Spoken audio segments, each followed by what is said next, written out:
5 minute কথা বলার সুযোগ পেলো, 5 মিনিট ধরে বুঝিয়ে গেল যে আমরা ধর্ষণ করি তো কি আছে, আমরা আমাদের একজন মহিলা সহকর্মীর ছবিকে মর্ফ করে তার নিউড ছবি মোবাইলে চালাচালি করি তো কি আছে, কিন্তু বিজেপিতেও তো এত লোক ধর্ষণ করে। 5 মিনিট ধরে এটা আমাদেরকে বুঝিয়ে গেল।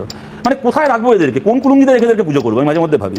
দেখো সুমনদা, যখন আরজি কর নিয়ে একটার পর একটা খবর বেরোচ্ছিল, যে এই যে আনন্দবাজারে বা বিভিন্ন খবরের কাগজে তোমরা টিভিতে দেখাচ্ছিলে যে মহিলাদেরকে ফার্স্ট ইয়ারের মেয়েদেরকে এনে দাদাদের মনোরঞ্জন করতে বাধ্য করা ইত্যাদি ইত্যাদি ইত্যাদি, এক কথায় বলে দিল কি প্রমাণ আছে, কি আছে, কে বলেছে। এমনকি জুই বিশ্বাস তো দেখলাম সন্দেশখালীর ঘটনায় ধর্ষণেরও ভিডিও দেখতে চেয়ে আবদার করছেন, যে কোনো ভিডিও আছে যে ধর্ষণ হয়েছে। আমি বলছি এখন তো ছবি দেখা যাচ্ছে যে মাথা মেসেজ করতে বাধ্য করা হচ্ছে সিনিয়র দাদাদের ইত্যাদি ইত্যাদি, এখন তো ছবি আসছে, এখন তো আপনাদের কাঙ্ক্ষিত ভিডিও সামনে আসছে। এরপরে তো লজ্জা পান, এরপরে তো একটু লজ্জা পান, আর কবে আপনাদের এই দোকান কাটাগুলো লজ্জাটা হবে। আমি এখানে বলছি সুমনদা, দেখো তৃণমূল কংগ্রেসের মতো একটা এরকম পুরুষতান্ত্রিক দল তুই পৃথিবীতে কোথাও খুঁজে পাবে? মমতা বন্দ্যোপাধ্যায় নিজে তো ভিকটিম ব্লেমিং করেন, হাসখালি তারা বাচ্চা মেয়ে মারা যাওয়ার পরে বলেছিলেন যে ও কি ওর প্রেগনেন্ট ছিল না, লাভ অ্যাফেয়ার ছিল, দেখতে হবে। তুমি একটা দল দেখো, একজন মহিলা তার দলের নিজের সহকর্মী, হ্যাঁ, সে কতগুলো অভিযোগ করলো, আমি ওনার সামনেই বলছি, রাজনার সামনেই বলছি, ওনার অভিযোগ ঠিক ভুল না ভুল এগুলো ওরাই বলতে পারবেন, ওরাই বিচার করবেন।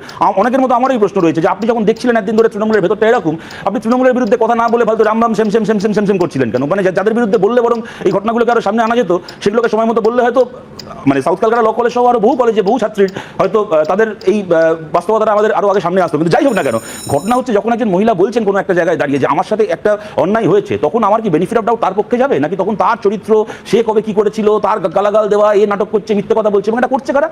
বেনিফিট অফ ডাউট চাই না, তদন্ত চাই, নিরপেক্ষ তদন্ত। ঠিক ঠিক ঠিক। এবার সেখানে বলছে কারা, দেখো প্রিয়দর্শিনী হাকিম নিজে একজন মহিলা, জুই বিশ্বাস নিজে একজন মহিলা, মানে এরকম একটা পুরুষতান্ত্রিক দল তুমি কোথায় পাবে বলো তো, যে দলের একের পর এক মহিলা পর্যন্ত এরকম ভাবে কোনো মহিলা যখন তাদের একজন সহকর্মী ছোট বোনের মতো তাদের একজন কথা বলছে, তাকে এরকম নোংরামি করে যাচ্ছে না।